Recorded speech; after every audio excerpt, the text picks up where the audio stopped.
आयुष्यातील सर्वात महत्त्वाचा क्षण असलेल्या लग्नासाठी नवरा नवरी अनेक स्वप्न रंगवत असतात. मात्र अकोल्यात एका जोडप्याच्या आयुष्यातील हा आनंदाचा क्षण कर्मचाऱ्यांच्या संपामुळे अडचणीत सापडला. सोलापूर येथील वर आणि अकोल्यातील वधू यांचं नोंदणी पद्धतीनं लग्न करण्याचं दोन्ही कुटुंबांनी ठरवलं होतं.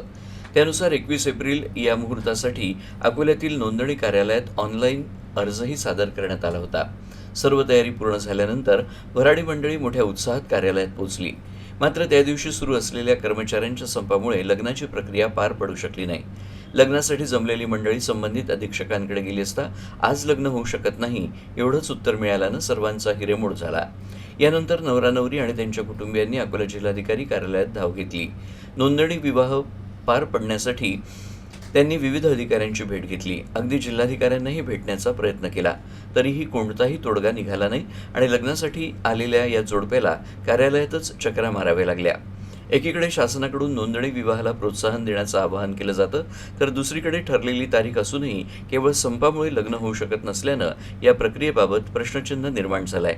या घटनेमुळे नोंदणी विवाहाबाबत जनजागृती कितपत प्रभावी ठरेल असा सवाल उपस्थित होत असून संबंधित यंत्रणांनी याकडे गांभीर्यानं लक्ष देण्याची गरज व्यक्त होत आहे.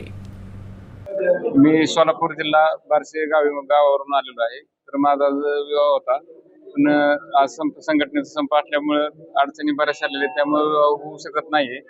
त्याच्यावरती उपाय करावा त्यांनी. सकाळचा मुहूर्त होता, परंतु अडचणीमुळे तो होऊ शकत नाही.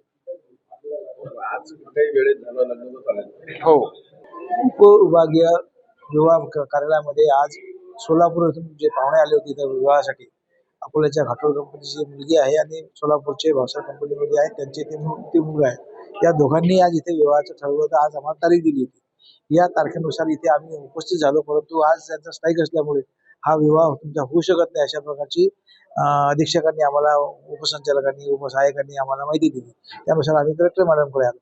कलेक्टर मॅडमकडे जेव्हा आम्ही आलो तेव्हा कलेक्टर मॅडमने आम्हाला सांगितले की तुम्ही कटारे साहेब खाली आहेत, उपनिबंधक उपजिल्हाधिकारी, त्यांच्याकडे तुम्ही जा, त्यांच्याशी बोला.